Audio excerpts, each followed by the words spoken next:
Hello once again everyone, and welcome back to Zettel. So, we've been working through our Zwerchhau, and now it's time to start tackling the oh-so-famous, the widely known, the often overused, the Zwerchhau, also known as the Zwerchhau. It kind of depends upon the phonetic spelling that you find in your particular source, and helping me once again is Eric. So, the idea here with the Zwerchhau is that it is essentially the optimized Mittelhau. It is our third Meisterhau, and also the second Meisterhau to use the thumb grip. Now, what you want to focus on with the thumb grip is like what I talked about in the Krumpfhau section. It is a cut that can cut mostly by itself, irrelevant to the body. This one is a little more involved in its first strike, the Meisterhau form of it, and I'll kind of clarify what I mean as we go. But essentially what I want you to think about is, with all of the Meisterhau that we go on henceforth, right? Zwerchhau obviously being a bit of an exception. There is the version wherein I'm doing it as its pure counter form, which is where it either kills an Oberhau, usually, or a guard. And then there is the version where I just use the strike, and it is that strike. So for example, when Eric is actually delivering a strike from his dominant side, which is what we're going to kill today, and I am delivering the strike from my dominant side, and it ends up as that perfect counter, because everything geometrically lines up, that's why this works. That is the Meisterhau. That is the master strike. When Eric and I are just doing a regular fight or whatever, and I happen to throw a Zwerchhau from either side, that's not the Meisterhau. That's me just using the cut.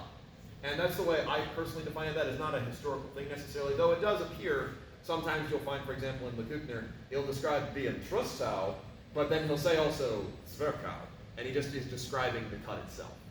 So anyway, let's get back to this particular cut. Now, the trick with the Zwerchhau is that what it essentially is I'm going to cut with my short edge with my thumb on the blade from my right to my left so that my schild will end up in front of my head.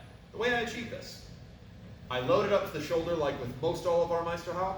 I am going to first cast it out ahead of me like it's an Oberhau. Essentially what I want for my opponent to see is that I'm loaded up in a position where they can cut me on the side of my face. I start casting like I've got an Oberhau to ensure that he's thinking, okay, cool, I can just do a better Ober or a good Zorn and I'll blow through this. Or at the very least, I'll end up in a bind. That's a win-win for me. So, I cast it out and that's when I start putting my thumb up. Now I want to make sure that this is traveling to the middle of my body, not that this is starting to come around. That takes the schild out from in front of my head. If worse were to come to worse, and Eric were quicker than me, but I am turning my thumb, it would end up like this. Oh look, my schild was still in the middle. Sure, this could get close, but I've got enough distance and pressure and protection that I'm okay. But slowly, if this starts coming around from the side, no way in hell. So, again, I'm just pushing my thumb up toward my back quillion. If you want to see more in-depth about this, watch the transition to the thumb grip from the Messer video.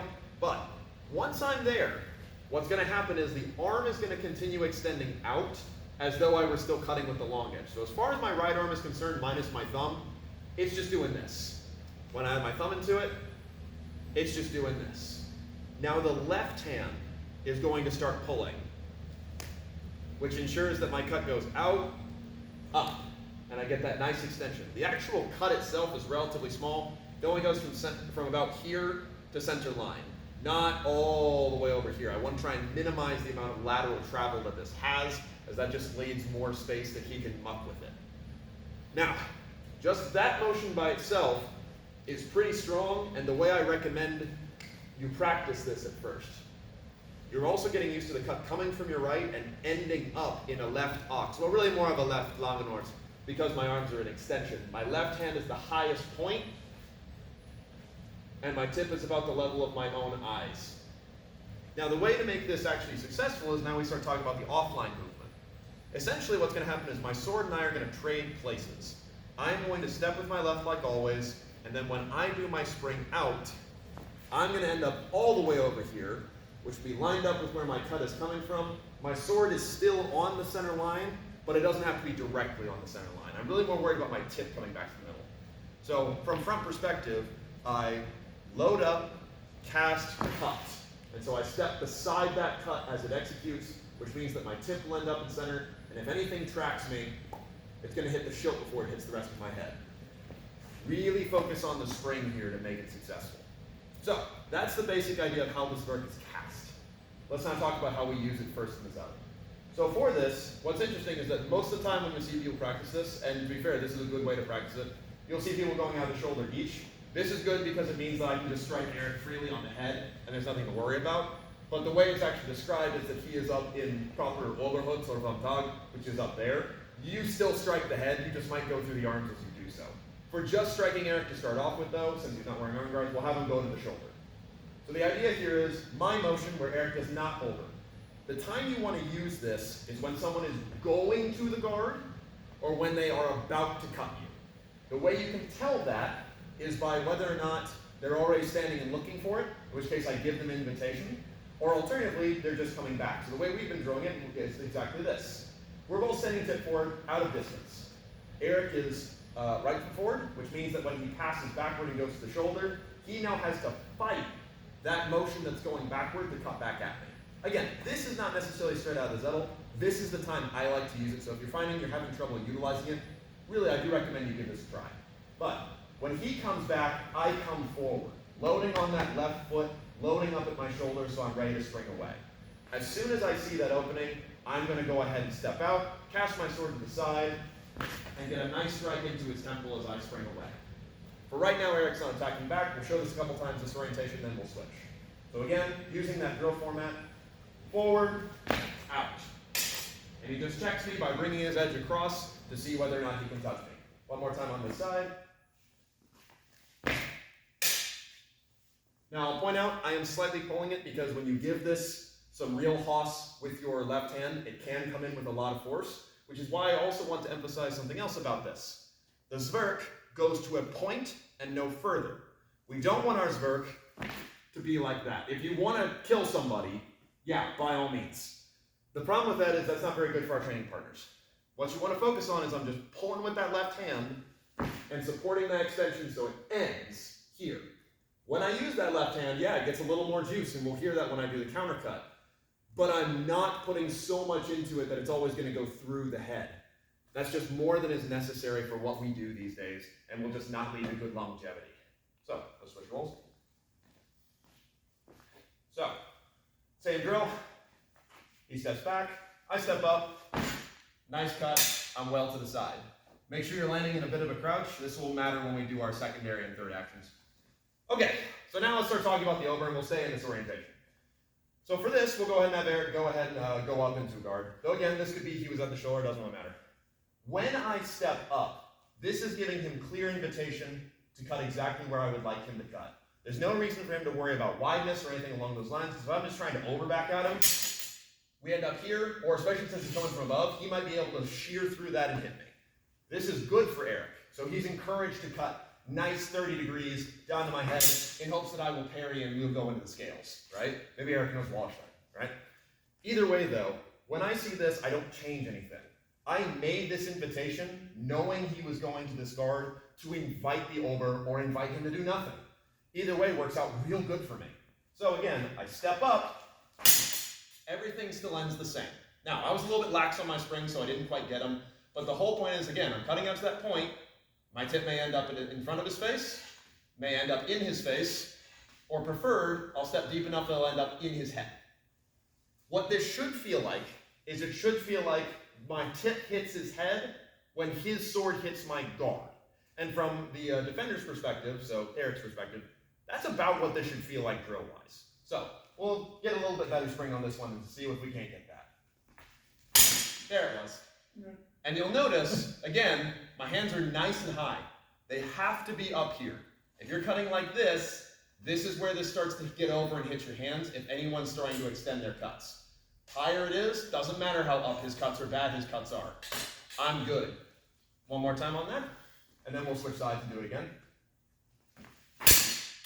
Nice solid cut, I'm out to the side, all that pull, all that extension. Let's switch over here, and we'll just do one over here.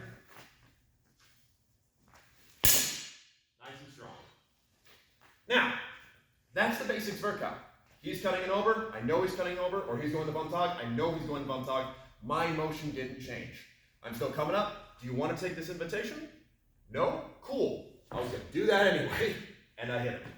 The biggest thing is getting that thumb transition down and getting used to pulling with that pommel and the wide spring.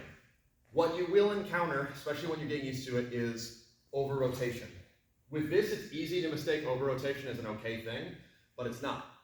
Always step as far as you can with your right leg and end up in such a way that when you land, it's not hard for you to go back the other way. If you're getting this, you will not be able to go back the other way in time. And that's going to be real bad when we get into the counters. Speaking of which, time to get into the first counter. So, for this, I am now the defender, meaning I am doing the over when Eric comes in with the strike. Now it's important, if he's striking in at me initially because I didn't get my over out there, I can still achieve this, but it's going to require a lot more work on my part. From the over is really where you're going to get the best chance of doing this. What essentially I'm doing is slow motion. I start with the cut when Eric comes up and gives that invitation, but I recognize he's stepping out to the side. When I see that, I don't abandon my cut to block. That just means he'll do a second zwerch, as you can see on any HEMA tournament video. Instead, I'm going to adjust my cut. I was going out here, where I could potentially bind or cut. I choose to go across and overbind what his sword is doing.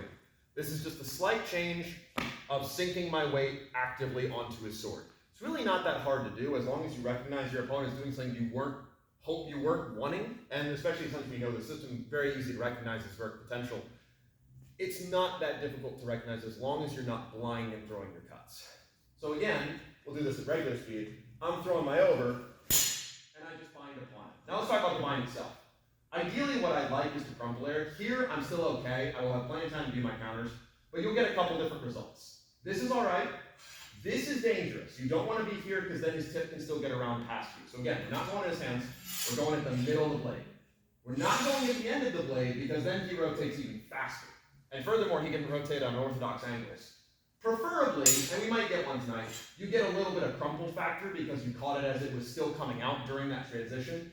This is really where it's best, because while Eric can still do all the normal transitions, I just put about a half-second delay on everything, just because his wrist is not in the ideal position to perfectly rotate. We'll do that again, and we'll see if I get it. I may not. It's not a big deal. There, I got it that time. And again, this is just me pretty much going into the scales for those of you that watch the Von Bauman series. Now, the first counter we do is that Eric is going to do the default zwerch option, which is to launch a second zwerch at my temple by springing out and around. Now, I want to talk about that real quick for a second. You'll see a lot of Zwerchcopter, as it is commonly referred to. Basically, someone just plants their feet, and they just pull at varying levels. It is undeniably very hard to deal with, and in particular, when you get caught blocking, they'll eventually get you. The trick that allows you to be safe from the most common response, which is zwerch high, is that I am keeping good distance. I'm not just standing here idly waiting for Eric to throw the zwerch, because then of course I'm going to block, right? It's that I started initially, I was throwing something, I saw an invitation, and I was aware of it, meaning that when he throws that second zwerch, Eric has to do a lot more work to actually get me. Furthermore, another important thing to remember for your throwing your second zwerchs, if you're going to throw them, you need to throw them correctly.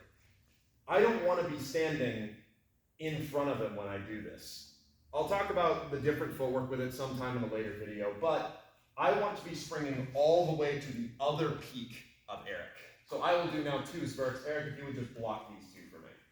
So, I step up, zwerch 1, push your hands all the way over zwerch 2. This is the kind of actions I want to be doing, wherein my hands are essentially staying in the very middle, but my body is rotating away.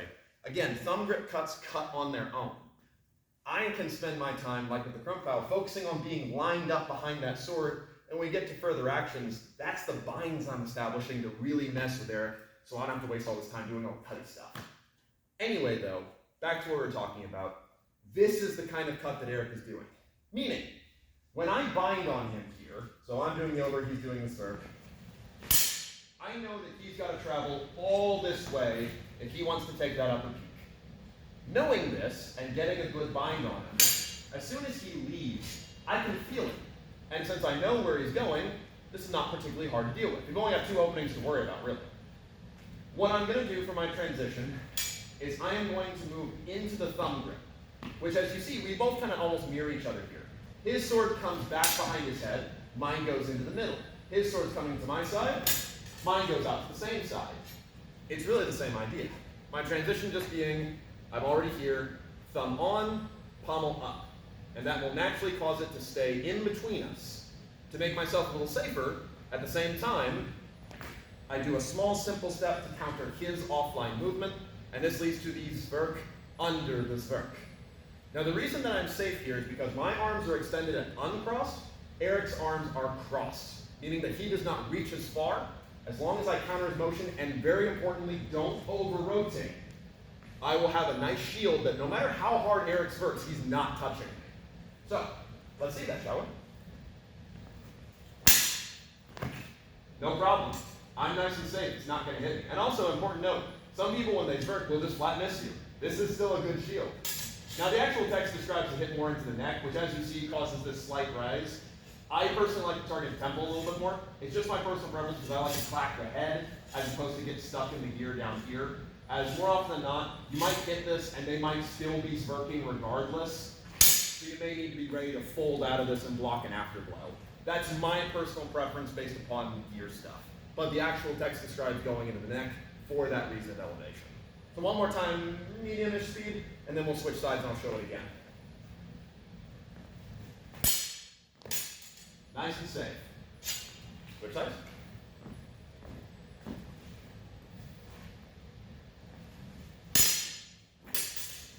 Nice and safe every time. And sure, his tip's there, but it can't hit me. Even if he were to extend his arm straight, he's going along my blade. He can't work out to the side because his arms are crossed. You're really quite safe here. So, how do I recommend you use this counter? Number one, anytime you're throwing it over and you see that they're going to do something crooked, follow the blade and keep your tip in the middle. We're going to see that a lot when it comes to dealing with this Zwerch. Number two, keep your transition small. This is also true in regards to just working generally in the center, right? If he tries to cut around to the other side, just tip over, hands behind it. Like we talked about in the very first episode of this, it's just keeping that center line. The only thing that changed here was the thumbs are doing funky things. Otherwise, it's the exact same. And number three, dessertize. Let that left hand do its job. Let your body line you up because the cut can cut on its own.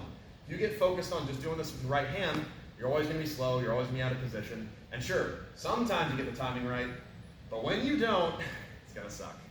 Either way though, this is just part one of this workout. We've got a lot to talk about with this one because it's a very long section, but we'll be just taking as we go. So, otherwise, thank you very much, Eric. And thank you all very much for watching.